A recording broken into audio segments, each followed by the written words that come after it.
So quite many people think that just because an opinion is accepted by people at large, that means that opinion is valid, that means that opinion is moral, that means that opinion is just, that means what they were stating is true. The fact that it is accepted by people at large. Now, if you look at history, that certainly doesn't seem to be the case. Slavery was white prevalent. People thought it was all okay.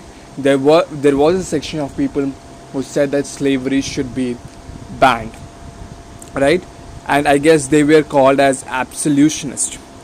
Now, absolutionists were not even Abraham Lincoln was an absolutionist. If I would give it a benefit of doubt, but I am quite sure with the fact that not even Abraham Lincoln was an absolutionist. That means he was also he was his opinion was not that the slavery inherently is wrong and it should be banned. No, he didn't held that opinion.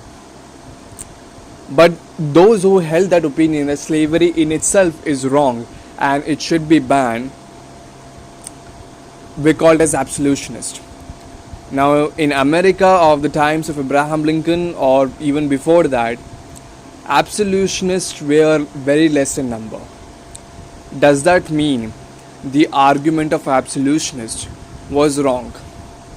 Absolutely not.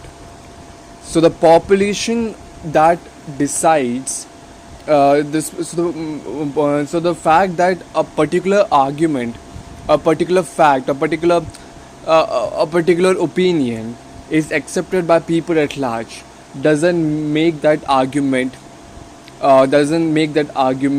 the correct argument. Secondly, doesn't make that morally justified. I would say this, not the correct argument, but morally justified. Secondly, even if we look at this aspect of the population, we know that there are intellectuals on both sides of the debate, but there is a masses are always inclined to a particular area, to a particular fact, right, to a particular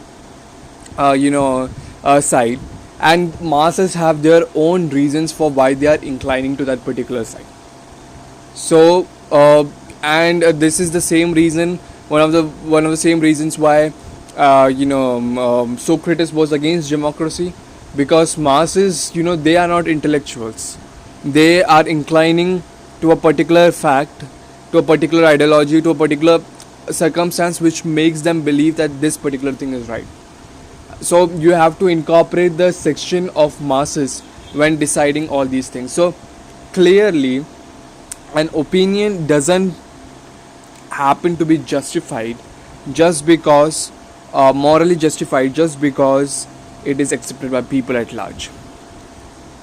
Having said that, if an opinion cannot also be said to be morally justified if people in future at large accept that argument.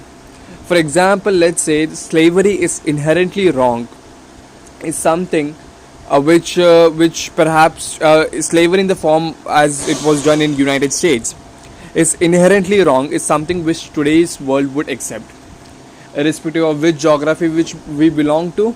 We certainly would, and racism in general for that matter, we would say that it should be done away with. It is wrong, it's moral, it's immoral, etc. Across all religions, across all races, across all nationalities, this is the fact in Europe and elsewhere. Now let's say if before coming to this era, before coming in this particular age, let's say right when slavery was popular and majority of people who were in support of slavery, and there was only a minority of people who were against slavery, let's say I'm sorry, let's say the world collapsed that time. Okay, so the world has collapsed that time. Does that mean that the world, the opinion is wrong? The absolutionists who argue that slavery is wrong were wrong? or where the fact that slavery is wrong is not morally justified, slavery per se is morally justified, and so on and so forth. So my point is, just because in future or in past or anywhere or at present, a majority of the population agreeing to a particular scenario, a particular opinion, doesn't mean that that particular opinion is morally justified. So, uh, for example, right now, maybe the pro choice and pro life argument, I could take it. I am personally pro life, and pro life are, they are small numbers. Pro choice people are more in numbers. Now, just because people today largely pro choice doesn't mean that in the coming century or the 2 centuries afterwards, people would look at the world population who are pro choice and would condemn them, right? Who would not condemn them, right? They would perhaps agree with the minority pro life, just like we today agree with the minority absolutionist and not the people who supported slavery. Similarly, if even if that doesn't happen, okay, so even if that doesn't happen and the world ends right there, before that thing happening, if we are judging the history of the entire history, it doesn't make any sense to the fact that let's talk about this. If world would not have if world at large would not have felt that slavery as it happened in America was wrong, or as it happened in elsewhere in Europe was wrong, and even before we had come to that stage, let's say the world would have collapsed and the entire earth would have collapsed. Does that mean this the part that slavery was wrong, or slavery was immoral, is somehow not correct, because till the time the earth was there, people didn't acknowledge it? So that is completely a futile argument which people make. Population and acceptance of a population by or acceptance of an opinion by the population or a majority of the population doesn't make it to be a justified, to be a true, to be a correct, or whatever we would say. Then what does justify? What does make it morally correct argument? As a Christian, I would say, at the end of the day, at the day of the judgment, what argument, which side is seen as justified by God and morally justified and morally correct by God, that side would be, at the end of the world, that side would be something which would be seen as those people were correct. The generations could have you consider it wrong, both present, past, and future. Like three of them might have got it wrong, but God at the judgment day won't get it wrong. This is my personal belief.